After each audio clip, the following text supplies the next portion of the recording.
এইটা তো আমরা যাতে বুঝতে পারি তার জন্য আল্লাহ কোরআন পাঠিয়েছেন, কোরআন নাযিল করেছেন, আর এইটাকে বোঝাবার জন্য আল্লাহ তাআলা রসুল পাঠিয়েছেন। জোরে বলুন সুবহানাল্লাহ। হ্যাঁ,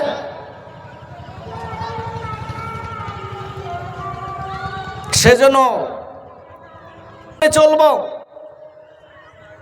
ঠিক আছে, কিন্তু রসুলের হুকুম মানব না, তার আমলটা মোকাম্মেল হবে না, তার আমলটা গ্রহণযোগ্য হবে না। আবার কেউ যদি মনে করে আমি রসুলের আদর্শ মানব, হাদিস মানব, কোরআন মানব না, তার সেই আমলটা মোকাম্মেল হবে না, গ্রহণযোগ্য হবে না। এই যে লাইট, বিদ্যুতের লাইট জ্বলছে, এই লাইটের মধ্যে আপনারা দেখেন, আপনারা দেখেছেন দুটি তার আছে, আছে না? দুটি তার আছে। এখন একটা তার দিয়ে যদি কোনো সবথেকে বড় ইঞ্জিনিয়ার, ইলেকট্রিক ইঞ্জিনিয়ারকে আপনি ডেকে বলেন ভাই এটা লাইটটা জ্বলছে না কেন দেখেন, সে এক কথা বলে ভাই এর দুটো তার লাগবে, এর একটা তার সংযোগ আছে বলেই জ্বলছে না। এখন তাকে যদি অনুরোধ করা হয় যে ভাই ওই একটা তারে কিভাবে জ্বলে আপনি বলে দেন তো, ঠিক করে দেন, সে কখনো তার দ্বারা সম্ভব না। সম্ভব? আমার ভাই তেমনি করেই আল্লাহ এবং রসুল, আতিউল্লাহ ওয়া রাসূল লাআল্লাকুম তুরহামুন, এই বিষয়টা এইরকম আছে, আল্লাহর হুকুম মানতে হবে এবং রসুলের হুকুম মানতে হবে। এই দুটি হুকুম যদি আমরা সমানভাবে যদি মেনে চলি, আল্লাহ এখানে বলছেন লাআল্লাকুম তুরহামুন, তাহলে আল্লাহ তাআলা চাইলে তোমাদের প্রতি দয়াময় দয়া করবেন। জোরে বলুন সুবহানাল্লাহ। ভাই আমার, এই জীবনের বাস্তবটা কি আছে? আল্লাহকে আমরা কেউ দেখেছি? হ্যাঁ ভাই, আপনারা দেখেছেন আল্লাহকে? আল্লাহ নিরাকার, তাই না? কিন্তু রসুলকে দেখেছেন তৎকালীন সাহাবী কিরাম রিদওয়ানুল্লাহি তাআলা আলাইহিম আজমাইন। যে মানুষগুলো আল্লাহ রসুল বলছেন যে এই কলেমার দাওয়াত দেওয়ার পরে এক নিরাকার আল্লাহকে তারা মেনে নিয়েছে এবং রসুলের কাছে থেকে, রসুলের পরামর্শ নেওয়ার পরে, রসুলের কাছ থেকে সবক নেওয়ার পরে, রসুলের কাছ থেকে এই আল্লাহর কোরআন শোনার পরে, এই নির্দেশ আমল করার পরে যে মানুষগুলো ছিল লোহার মতো শক্তপোক্ত, যে মানুষগুলো ছিল গোনায় ডুবে, যে মানুষগুলো জিনা করত, যে মানুষগুলো মানুষ হত্যা করত, সুদ ঘুষ তাদের মধ্যে বিদ্যমান ছিল, মানুষের মনুষ্যত্ব যাদের কাছে ছিল না, ওই রসুলের কাছে বসার পরে, আসার পরে তাদের জীবন এমনই হয়ে গেল। রসুল বললেন যে আশারায়ে মুবাশশিরা, 10 জন সাহাবী জান্নাতীর সুসংবাদ রসুল দিলেন। জোরে বলুন সুবহানাল্লাহ। আমার ভাইরা, শুধু তাই নয়, এটা বাস্তব ইতিহাস। বাস্তব ইতিহাস আর একটু গভীরে গেলে বুঝতে পারবেন। যারা হজ এবং উমরা করেছেন দেখবেন যে ওমর, পুরোটা আমি বলবো না, বিশ্ব নবীকে হত্যা করতে গিয়েছিল। কি ভাই এই কথা জানো না? বিশ্ব নবীকে যে ওমর জাহালাতের কারণে, মূর্খতার যুগে নবীকে না চেনার কারণে হযরত ওমর আল্লাহর রসুলকে হত্যা করতে যাচ্ছিলেন, কি ঠিক না? কিন্তু রাস্তায় একজনের সাথে দেখা হলো, সে বলল কোথায় চলেছে? বলছে আমি নবীকে হত্যা করতে যাচ্ছি। বলে আরে নবীর কাছে যাওয়ার আগে তোমার বাড়ির খবর নাও, তোমার বোন আর বোন জামাই তারাও এই কোরআনের সংস্পর্শে, নবীর ছায়াতলে সুশীতলে, ইসলামের ছায়াতলে সুশীতলে তারা চলে গিয়েছে, তাদের বিচারটা তুমি আগে করো। হযরত ওমর গেলেন, গিয়ে দেখলেন সত্যি তাই। বোনকে মারধর করলেন, রক্ত ঝরছে। ওমর বলছেন যে দাও, কি তোমাদেরকে, তোমরা যে পড়ছিলে সেই জিনিসটা কি দাও। তার বোন বলল দেখানো যাবে না, কারণ আমাদের কাছে যা আছে সেটা হচ্ছে কুরআনুন মুবিন, তার প্রতিলিপি। জোরে বলুন সুবহানাল্লাহ। হ্যাঁ, আর এটাকে স্পর্শ করতে গেলে, ছুঁইতে গেলে কি করতে হবে? আপনাকে পাক হতে হবে। হযরত ওমর তিনি পাক হলেন এবং তিনি কোরআনটা নিলে দেখে তার মনে এমন মহাব্বত হয়ে গেল, এমন তার মধ্যে এমন একটা নতুন স্পিরিট জন্মগ্রহণ করলো, তার মধ্যে এমন একটা নবীর ভালোবাসা জন্ম নিল, তিনি সোজা সেই লাঙ্গা তালোয়ার নিয়ে ছুটলেন নবীর কাছে। জোরে বলুন সুবহানাল্লাহ। আমার ভাইরা, ওই সময় কিতাবের মধ্যে আছে হযরত আবু বকর আল্লাহ রসুল দুজনাই এই হুজরায় আছেন, বসে আছেন। ওমর তো ছিল খুব তেজি মানুষ, যোদ্ধা মানুষ, কারণ ওমরের কথায় মানুষ তখন উঠত বসত, এমনই মানুষ, ভয়ঙ্কর গোছের মানুষ ছিল। আবু বকর বলে, ইয়া রাসূলুল্লাহ, হাবিবাল্লাহ হুজুর, ওমর আপনার কাছে আসছে তলোয়ার নিয়ে, খোলা তলোয়ার নিয়ে। আমাদের জীবনের শেষ দিন আজ। আল্লাহ রসুল আবু বকর ভয়ে দরজাটা বন্ধ করতে যায়, বলে না। রসুল বললেন, আবু বকর দরজাটা খুলে দাও আর ওমরকে ভিতরে আসতে দাও। আবু বকর মাথা নিচু করেই হুজরার দরজা খুলে দেয়া হলো। বিশ্ব নবীর কাছে ওমর এসে তরোয়ার পার নিচে ফেলে দিয়ে নবীর কাছে আত্মসমর্পণ করে বললেন, ইয়া রাসূলুল্লাহ, ইয়া হাবিবাল্লাহ, এই তলোয়ার নিয়ে আপনাকে হত্যা করতে আসছিলাম, কিন্তু আজকের আমি বুঝতে পেরেছি, জানতে পেরেছি যে আল্লাহ এবং রসুলের যে ভালোবাসা, মহব্বত, যে ক্ষমতা, আমি ওমরের বিন্দু পরিমাণ সেই ক্ষমতা নাই। সেই জন্য আপনার পায়ে তলে, পদতলে আমার শির মোবারক, আমার মাথাটা আমি ইসলামের ছায়াতলে, সুশীতলে আমি বিলীন করে দিতে যাই। আল্লাহ রসুল কলেমা শাহাদাত পড়ালেন, আর সেই ওমর হয়ে গেল ইসলামের দ্বিতীয় খলিফা। ধরে বলুন সুবহানাল্লাহ। ভাই আমার, এই তো রসুল, এজন্য রসুল এসেছেন, এজন্য কোরআন। কোরআন শোনো রসুলের কাছ থেকে আর মানো, তুমিও এরকম বড় বড় সাহাবী হয়ে যাবে। জোরে বলুন সুবহানাল্লাহ। এই যুগের মানুষ সাহাবী হতে পারবে না, কিন্তু সাহাবীদের মতো গুণ, মর্যাদা আল্লাহ তাআলা তাকে দান করবেন। জোরে বলুন সুবহানাল্লাহ। আমার ভাইরা, যারা হজ উমরা করতে গিয়েছেন, এই জায়গা থেকে আমি ওখানে গিয়েছি কেন, বাস্তব কি আছেন সেই ওমর, সেই আবু বকর, বিশ্বনবী জনাবে রাসূলুল্লাহ সাল্লাল্লাহু আলাইহি সাল্লাম সোনার মদিনায় রওজা মোবারকে শায়িত আছেন। হ্যাঁ ভাই, স্বচক্ষে দেখে এসেছি, গুনাহগার মানুষ, আল্লাহ দেখার সুযোগ করে দিয়েছেন।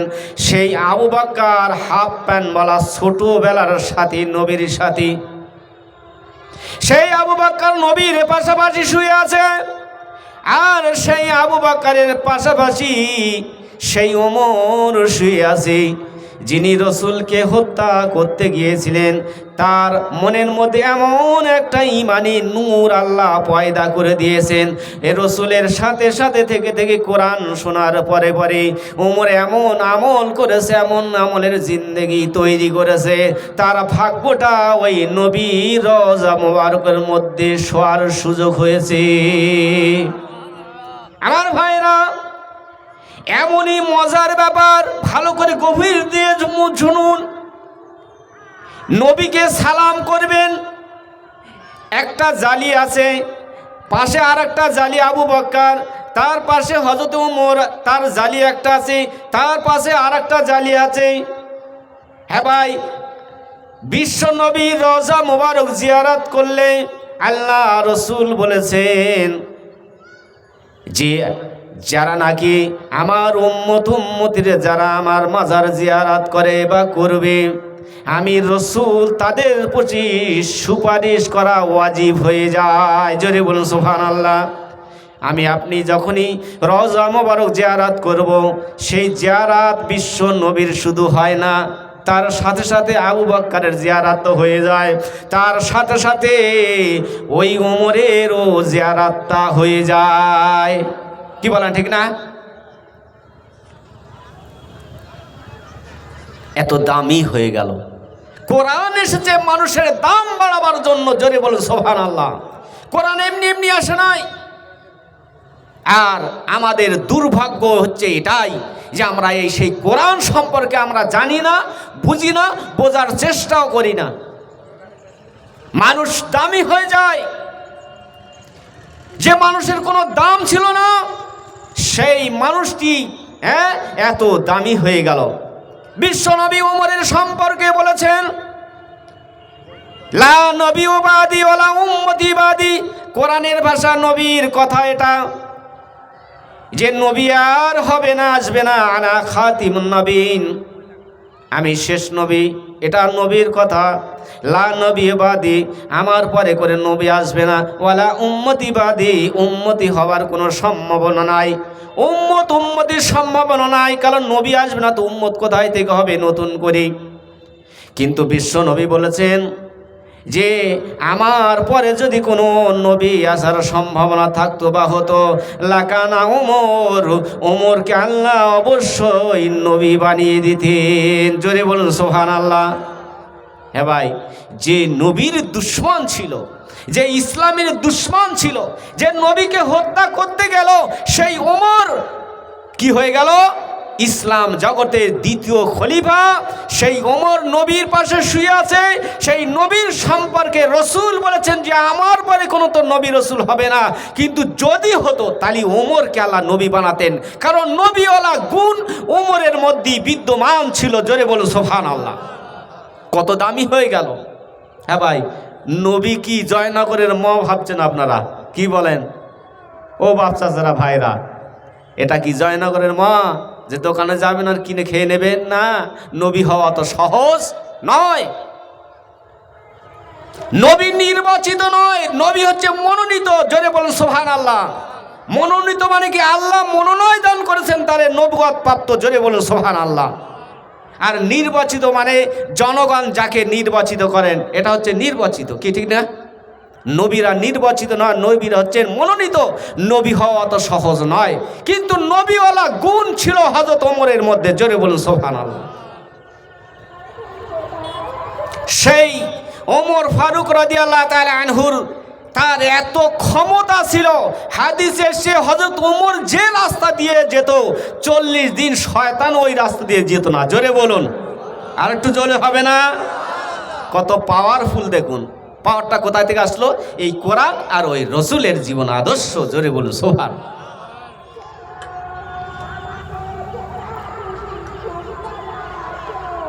ভাই আমার, সেই ওমর ফারুক রাদিয়াল্লাহু তাআলা আনহুর 37তম বংশধর এই সুফি আজম গাছি রহমাতুল্লাহ আলাইহি, যিনি 1876 খ্রিস্টাব্দে এই হাক্কানি আঞ্জুমান প্রতিষ্ঠিত করেছেন। জোরে বলুন সুবহানাল্লাহ। যেখানে এই 20 শতাব্দীর মানুষ তারা বলছে সুদও চলবে, ঘুষও চলবে, হালালও চলবে, হারামও চলবে। আর সুফি আজম গাছি রহমতুল্লাহ বলছে যে না, যেটা আল্লাহ নিষেধ করেছেন হারাম হারাম হারাম, ওটা আমাদের কাছে কিয়ামত পর্যন্ত হারাম থাকবে। জোরে বলুন সুবহানাল্লাহ। যেটা আল্লাহ নির্দেশ করেছেন যে ওটা হালাল, কিয়ামত পর্যন্ত ওটা আমাদের কাছে হালাল থাকবে। এর পরিবর্ধন হবে না, কারণ লা মুবাদ্দিলা কালিমা, কোরআন কোনোদিন বদল হয় না, পরিবর্তন হয় না, হবার কথাও নয়। জোরে বলুন সুবহানাল্লাহ। এই ঈমান আজকের সারা বিশ্বের মানুষ যেখানে সুদে ডুব দিতে যাচ্ছে, আর সুফি আজম গাছি রহমতুল্লাহ বলছে বাবা সাবধান, কারণ আল্লাহ তোমাদের নিষেধ করেছে। অজারু মা বাকিয়া মিনা রিবা ইন কুনতুম মুমিনিন। বহু এরকম আয়াত আছে। সুদের বাকি অংশ ছেড়ে যাও যদি তোমরা মুমিন হও, যদি আল্লাহ বিশ্বাসী হও, তোমরা আল্লাহর প্রতি ঈমান যদি এনে থাকো, তাহলে এই রিবা, এই সুদ তোমরা ছেড়ে দাও।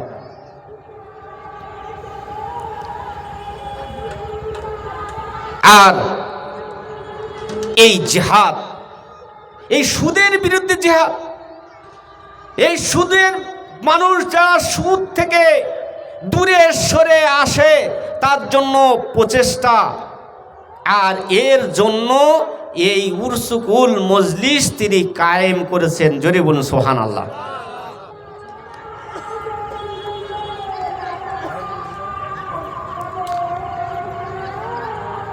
এই আমার ভাই ওজিফার কথা বলছিলেন, পুশিদা সাবল শিওপুরি রহমাতুল্লাহ, তিনি প্রায় মজলিসে বলতেন আপনার যারা পীর ভাই আছে তারা জানবেন যে এই দরবারে বর্তমান হুজুরগুলো প্রায় মাঝে মাঝে বলছেন যে এই দরবারে যারা নামাজ ওজিফা বিনা কাজায় পড়ে হালাল রুজি খেয়ে তাকওয়া পরেজগারি করে যারা জীবন যাপন করছেন, এই দরবারে আসছেন, তারা অনেকে ওলি আল্লাহ হয়ে বসে আছেন। জোরে বলুন সুবহানাল্লাহ। হ্যাঁ ভাই, মুমিন তো তিনি যিনি আল্লাহর আইনকে অমান্য করে না। জোরে বলুন সুবহানাল্লাহ। কি ঠিক না? মুমিন। আমি আল্লাহর হুকুম মানলাম না, নবীর হুকুম মানলাম না, তো আমি মুমিন কেমন করে হলাম? এই মুমিনের সংজ্ঞাটা খুব মারাত্মক। আপনি নামাজও পড়ছেন, আবার হারামও খাচ্ছেন, সুদও খাচ্ছেন, ঘুষের সঙ্গে যুক্ত আছেন। ভাই আমার, নামাজটা পড়ছি কেন? আমার তো এটা ভাবার দরকার। কি ঠিক না? আমি আলোচনার মাঝখানে বলছিলাম যে এখানে যদি এখন খবর দেয় ওই গরুহাটের ওখানে যে ভাই এখানে যারা আসবে কোনো প্রতিনিধি এইটা এলান যদি করে, যে আসবে 5,000 টাকা করে দেওয়া হবে। সবার প্রথমে আমি ছুটবো সোজাসুজি। কেন? গেলি আমার লাভ হবে 5,000 টাকা। কি ঠিক না? যদি সেটা সঠিক পন্থা হয় যাওয়ার দরকার আছে দুনিয়ার লাভের জন্য, কোনো অসুবিধা নাই। তেমন করে আমরা যে নামাজগুলো পড়ছি আমাদের লাভের জন্য, কি ঠিক না? কিন্তু সেই নামাজগুলো আদৌ কি কবুল হলো কি না আমরা কোনোদিন আজ পর্যন্ত যাচাই বাছাই করিনি। সেইটা যাচাই বাছাইয়ের জায়গা হচ্ছে এই হালাল রুজি। জোরে বলুন সুবহানাল্লাহ। নামাজের কবুল হওয়ার যে শর্ত সেটা হচ্ছে হালাল খেতে হবে। আপনি হালাল না খেয়ে যদি আপনি এই নামাজ পড়েন, এই রোজাগুলি করেন, এই যাকাত দেন, এই হজ করেন, এই ইত্যাদি ইবাদত বন্দেগী করেন, এটা কোনোদিন কোশ্চনকালীনে কবুল হতে পারে না, পারবে না। কোনো কেতাবে কোনো জায়গায় দলিল নাই এবং নাই। আমার ভাইরা খুব ভালো করে বুঝুন, নামাজ ইবাদতের সঙ্গে সঙ্গে যে হালাল খাওয়া আমাদের অপরিহার্য, তার কারণ হচ্ছে এই ভাই আমার, শরীর আমাদের পাক যেমন লাগবে নামাজের পড়ার জন্য, তেমন করে হচ্ছে ওযু করা লাগবে, তাই না ভাই? তাহলে ভাই এখন আমার শরীর পাক নাই, কিন্তু আমি ভালো করে সুন্দর করে ওযু করলাম, ওইভাবে নামাজ পড়লাম। হ্যাঁ ভাই, একজন ব্যক্তি উঠে দাঁড়িয়ে বা হাত তুলে বলুন তো ওই নামাজটা হবে নাকি? হ্যাঁ ভাই হবে। কারণ কি? আমার প্রথম তো হচ্ছে শরীর পাক লাগবে, তারপরে কি আমার ওযুটা করতে হবে। তাহলে ভাই গোসলের এই গোসল মোকাম্মেল হওয়ার আগের শর্ত হচ্ছে, বা ওযু মোকাম্মেল হওয়ার আগের শর্ত হচ্ছে গোসল। কি ঠিক না? ওযু আমার মোকাম্মেল হওয়ার আগের শর্ত যদি গোসল হয়, ঠিক তেমনি করে ইবাদত বন্দেগী কবুল হওয়ার আগের শর্ত হচ্ছে হালাল রুজি। জোরে বলুন সুবহানাল্লাহ। যদি আপনার আমার মধ্যে হালাল রুজি না থাকে, আপনি আসমান জমিন ভরা যদি ইবাদত বন্দেগী করেন, তাতে কোনো কাজের কাজ কিছু হবে না, বরং এত ক্ষতি হবে, ক্ষতি আর ক্ষতি। আমরা তো এটাই বুঝি না। আর এই জায়গাটা শক্ত করে ধরেছেন সুফি আজম গাছি রহমাতুল্লাহ আলাইহি। জোরে বলুন সুবহানাল্লাহ। বলছে বাবা, এই শীতের সময় কত কষ্ট, এই বাপ চাচারা বসে আছে, কত মুরব্বী মানুষ এখানে বসে আছে, এই আমার পাশে বসে আছে বয়স্ক মানুষ, সবাই এই শীতের সময় কত কষ্ট করে আমরা ওযু করব। কি ঠিক না? ফজরের সময় কত ঠান্ডা, কত কষ্ট, কিন্তু তারপরেও আমরা এই এত কষ্ট করে ওই নামাজগুলো পড়ছি। দুনিয়ার ব্যবসা বাণিজ্যে চাকরি বাকরি আছে, তারপরেও আমরা কি করছি? কষ্টের মধ্যে থেকেও আমরা নামাজগুলো পড়ছি। কেন? আমার নেকি হবে। আর এই নামাজ হচ্ছে, নামাজের বিনিময়ে আল্লাহ তাআলা জান্নাত দেবেন। জোরে বলুন সুবহানাল্লাহ। হ্যাঁ, তাহলে সেই নামাজটা তো সহি হতে হবে, নামাজটা তো কবুল হতে হবে। ভাই আমার, দুনিয়ার মধ্যে ভুল আমাদের হবে, কিন্তু সেই ভুল ঠিক করার জন্য আবারও আল্লাহ তাআলা পন্থা রেখেছেন। জোরে বলুন সুবহানাল্লাহ। আল্লাহ বান্দার প্রতি এত মেহেরবান। এই কোরআন শরীফের কালাম পাকের একটা আয়াত পড়লে বুঝতে পারবেন যে আল্লাহ পাক কত বান্দার প্রতি মেহেরবান। আমার ভাইরা, কোরআন এসেছে মানুষের দাম বাড়াবার জন্য। কোরআন হচ্ছে আল্লাহর নিয়ামত, আর নবী রসুল এসেছেন কোরআনকে মানুষকে, যাতে করে মানুষ দামি হয়ে যায়, এই বিষয়টা মানুষকে বোঝাবার জন্য।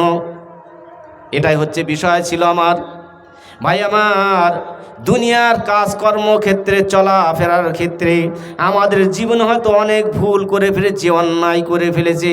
এখন মনে মনে হচ্ছে যে না, আমার নামাজটা ঠিক করা লাগবে, আমার সুদটা ছাড়া লাগবে, আমার ঘুষটা ছাড়া লাগবে, মায়েদের পর্দা করা লাগবে, জেনা থেকে ফিরে আসতে হবে, ওজনে কম দেওয়া থেকে আমাকে দূরে থাকতে হবে, ইসলামী যত কানুন আছে সবগুলো আমার মানতে হবে। আমার ভাইরা, ভুল হয়ে গেছে, এখন করবোটা কি? এর উপায়টা কি? আল্লাহ রাব্বুল আলামিন বলছেন, ওয়াল্লাযীনা ইযা ফাআলু ফাহিশাতান আও যালামু আনফুসাহুম যাকারাল্লাহ ফাস্তাগফারু লিযুনুবিহিম ওয়া মান ইয়াগফিরুয যুনুবা ইল্লাল্লাহ ওয়া লাম ইয়াসিরু আলা মা ফাআলু ওয়া হুম ইয়ালামুন। আল্লাহ তাআলা বলছেন, বান্দারে, যদি তোমরা নিজেরা যদি কোনো ফায়েশা, অন্যায়, অপরাধ, যদি গুনার কাজ করে ফেলো, তাহলে কি করবে? তোমরা কি গুনায় ডুবে যাবে নাকি? আমি আল্লাহ তোমাদের একটা পদ্ধতি তোমাদের রেখেছি। আবার পরে বলছে, আও জালামু, এবং যদি তোমাদের প্রতি তোমরা নিজেরা জুলুম করে ফেলো, অত্যাচার করে ফেলো, তাহলে কি করবে? যাকারাল্লাহ ফাস্তাগফারু লিযুনুবিহিম। আল্লাহ তাআলা বলছে, বান্দা, আমার হুকুম রসুলের সাবধান বাণী তোমাদের কাছে পৌঁছবার সঙ্গে সঙ্গে তাহলে তোমরা কি করবে? যাকারাল্লাহ, আমাকে স্মরণ করবে আর তওবা করবে। লিযুনুবিহিম, তোমাদের গুনার জন্য আমার কাছে বান্দা তওবা করবে। যদি তওবা করতে পারো, আমায় ইয়াগফিরু যুনুবা ইল্লাল্লাহ। আল্লাহ তাআলা বলছেন, আমি বান্দা তোমার গুনাহ মাফ করা ছাড়া আর তওবা কবুল করা ছাড়া বান্দা তোমার আর কেউ আছে কি? আমি আল্লাহ অবশ্যই তোমাদের তওবাগুলো কবুল করব, তোমাদের জিন্দগির গুনাহগুলো আমি আল্লাহ মাফ করে দেব। ভাই আমার, আমাদের চলাফেরার ক্ষেত্রে, দুনিয়ার কাজকর্মর ক্ষেত্রে আমাদের অন্যায় অপরাধ হয়ে গিয়েছে বিগত দিনে, মানে আজ পর্যন্ত, কিন্তু আল্লাহ তাআলা সেই সুযোগটা রেখেছে তওবা করার জন্য। আল্লাহ তাআলা বলছেন, আমি অবশ্যই বান্দাকে তওবা ক্ষমা করব, লিযুনুবিম, তার গুনাহগুলো। আর আল্লাহ বলছে, ইল্লাল্লাহ, আমি ছাড়া তোমাদের এই গুনাহ মাফ করার কেউ কি আছে? হ্যাঁ ভাই, আছে না? ভাই আমার, আমি সুদের সঙ্গে জড়িয়েছিলাম, ঘুষের সঙ্গে যদি জড়িয়ে ফেলি, সঙ্গে সঙ্গে ছাড়তে হবে। এবং ইসলামী শরিয়া আইন, আল্লাহ রসুলের আইন, বিধান হচ্ছে এটাই, সঙ্গে সঙ্গে সেটা ছেড়ে দিয়ে তওবা করা। আমার ভাইরা, এখন আপনাদের কাছে প্রশ্ন হবে, আপনারা প্রশ্ন করবেন যে মাওলানা সাহেব, আপনি তো বললেন তওবা করলে আল্লাহ ক্ষমা করে দেবেন, আপনার গুনাহ মাফ হয়ে যাবে, কিন্তু তওবা করব, গুনাহ মাফ হবে, সব ঠিক আছে, কিন্তু পাবোটা কি? ঠিক না? হ্যাঁ ভাই, লাভটা কি হবে? আমরা তো লাভ ছাড়াও এক পাও তুলি না, কি ঠিক না?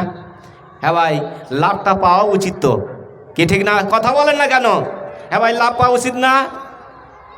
এখন বান্দা আল্লাহকে প্রশ্ন করে যে, আল্লাহ, তওবা করব, সব সুদ ছাড়বো, ঘুষ ছাড়বো, নামাজি হয়ে যাব, আল্লাহ এবং রসুলের হুকুম মতো চলবো, চললে লাভটা কি?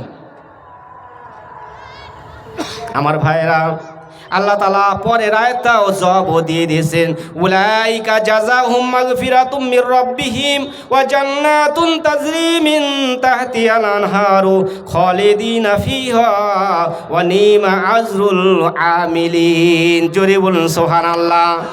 আমার ভাইরা, আল্লাহ বলছেন, বান্দা, গুনাহ করে ফেলেছো, আমার ডেকে বলো, আমাকে স্মরণ করো এবং আমার কাছে তওবা করো, তোমার নিজে নিজে যা কিছু গুনাহ করে ফেলেছো সেই তওবা আমি আল্লাহ কবুল করব। কিন্তু বান্দা যদি প্রশ্ন করো তওবা কবুল করলে কি হবে, কি পাবো?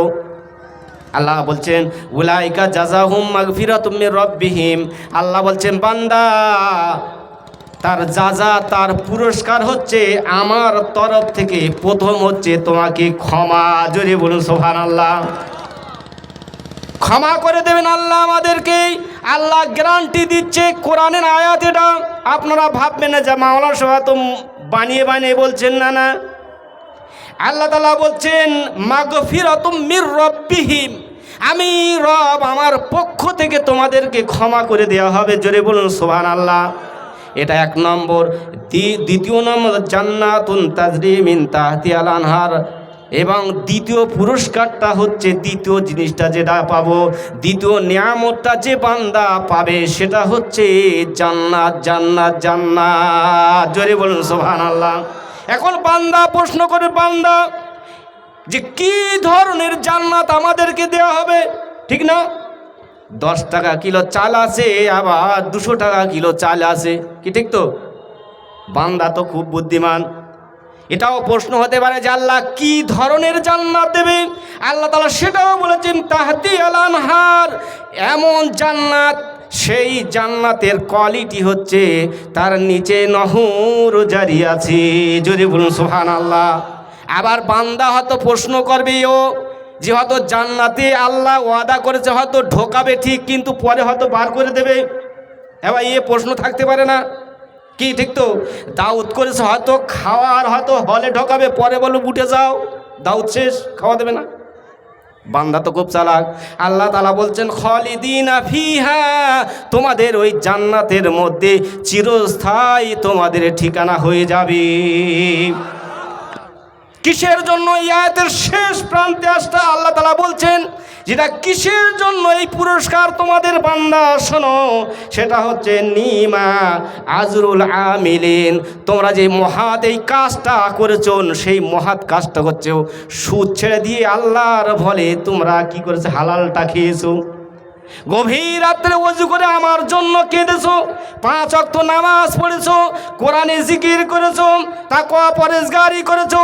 এই কাজগুলি যে করেছো আমিলিন, এই কাজের প্রতিদান আমি আল্লাহ তোমাদের এই রকম কোয়ালিটির জান্নাত তোমাদেরকে উপহার দেব। জোরে বলুন সুবহানাল্লাহ। ভাই আমার, সেই জান্নাত নেব না, নেব না? জান্নাত নেব তো ইনশাআল্লাহ। হাত তুলে দেখান আল্লাহকে, জোরে বলুন ইনশাআল্লাহ জান্নাত হতে চাই। আল্লাহ এই হাতগুলো দেখছেন। হ্যাঁ ভাই, কারা কারা তুলছেন না? হাত দেখান আল্লাহকে যে আমরা প্রত্যেকেই জান্নাতি হতে চাই ইনশাআল্লাহ। আর আমরা সকলেই আল্লাহ এবং রসুলের হুকুম মতো চেষ্টা করব আমল করা। জোরে বলুন সুবহানাল্লাহ। ভাই বয়ান শেষ, আর বয়ান নয়।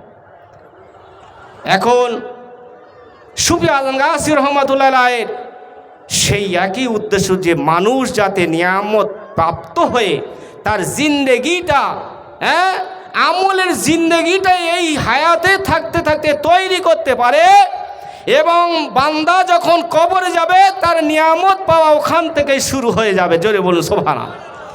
সেই জন্য সুফি আজম গাছী রহমাতুল্লাহ আলাইহি নবী রসুলদের সেই একই উদ্দেশ্য ছিল, যাতে করে বান্দা তার হেদায়েতের সঠিক রাস্তাটা পেয়ে যায়।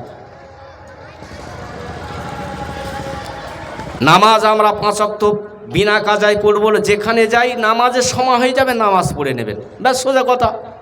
হালাল রুজি খাবে কেন? ওই নামাজটা কবুল যাতে হয়। তাকওয়া পরহেজগারি করবেন কেন? যাতে করে আমলটা আমার সঠিক থাকে, ঠিক না? চাষ করলাম, কিন্তু যদি পোকা লেগে যায়, পোকা লাগলে কি করি আমরা? স্প্রে করছি না? হ্যাঁ ভাই, যাতে করে আমার ফসলটা নষ্ট না হয়। তাকওয়া এমন একটা বিষয়, আমার সময় শেষ হয়ে গেছে ভাই। তাকওয়া মানে সর্ববিভাগে আল্লাহকে ভয় করার নাম হচ্ছে তাকওয়া। জোরে বলুন সুবহানাল্লাহ। আপনার চলতে ফিরতে দুনিয়ার কাজ কর্ম, যেখানে ওঠা বসা, সব জায়গায় সর্ববিভাগে আল্লাহকে ভয় করার নাম হচ্ছে তাকওয়া। এই তাকওয়াটা আমাদের অন্তরে থাকতে হবে।